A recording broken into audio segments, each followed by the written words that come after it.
ঢাকা দায়রা জজ আদালতে লিফট ছিঁড়ে ১৪ জন আহত হয়েছেন। এর মধ্যে ৩ জনের অবস্থা গুরুতর। সকাল 10:30টার দিকে পুরাতন জর্জ কোর্ট ভবনের ৫ তলা থেকে লিফট ছিঁড়ে পড়ে আহতদের মধ্যে ৪ জন আদালতের কর্মচারী, বাকিরা আইনজীবী। সকাল 10:30টার দিকে হঠাৎ থমকে যায় ঢাকার দায়রা জজ আদালতের কর্মচাঞ্চল্য। বিকট শব্দে ৫ তলা থেকে লিফট ছিঁড়ে আছড়ে পড়ে নিচতলায়। আতঙ্ক ছড়ায় পুরো আদালত চত্বরে। প্রত্যক্ষদর্শীরা জানান, ভবনের উত্তর পাশে একমাত্র লিফটেই ভেঙে পড়ে। ভেতরে ছিলেন নারী পুরুষ আইনজীবী ছাড়াও কর্মচারী ও বিচার প্রার্থীরা। দ্রুতই তাদের বের করে হয় লিফট থেকে, নেওয়া হয় পাশের ন্যাশনাল মেডিকেল কলেজ হাসপাতালে। এরপর তাদেরকে নেওয়া হয় ঢাকা মেডিকেল এবং পরে গুরুতর ৩ জনকে পঙ্গু হাসপাতালে ভর্তি করা হয়।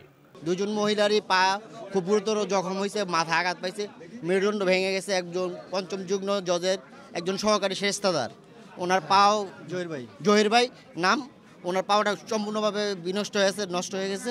হঠাৎ করে পড়তে গেলে এরকম মনে হচ্ছে ছাদ ভাঙা পড়ে আছে। দৌড় মারছি আমরা, দৌড় মারা গেটে এনে গেছি, গেট থেকে পরে দিয়েছে লিফট।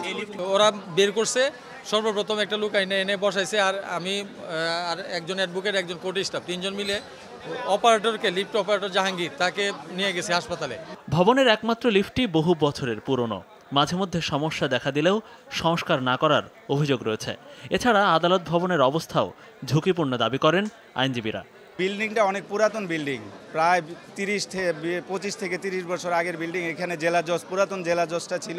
ডিস্ট্রিক্ট জাজের মাধ্যমে গণপূর্ত মন্ত্রণালয় দেখভাল করার দায়িত্ব। আপনাকে আমি বলি, মজার বিষয় হচ্ছে যে নতুন করে একটা লিফট আমাদের দাবির প্রেক্ষিতে লাগানো হয়েছে, সেই লিফটটাও অচল। কারা এটার সাথে সংশ্লিষ্ট এবং কাদের দায়িত্ব এটা আছে, তাদের বিরুদ্ধে ব্যবস্থা গ্রহণ করা হোক। ঢাকা মেডিকেলে গিয়ে আইন সচিব দাবি করেন এটি শুধু দুর্ঘটনা। জানান, গঠন করা হয়েছে 3 সদস্যের একটি তদন্ত কমিটি। এ বিষয়ে তদন্ত রিপোর্টটা আসার আগে তো আমি বলতে পারবো না। তদন্ত কমিটি করা হয়েছে অলরেডি, তা দেখবে। এটা আমরা আপাতত মনে করছি এটা একটা অ্যাক্সিডেন্ট। মনিরুল ইসলাম, যমুনা নিউজ, ঢাকা।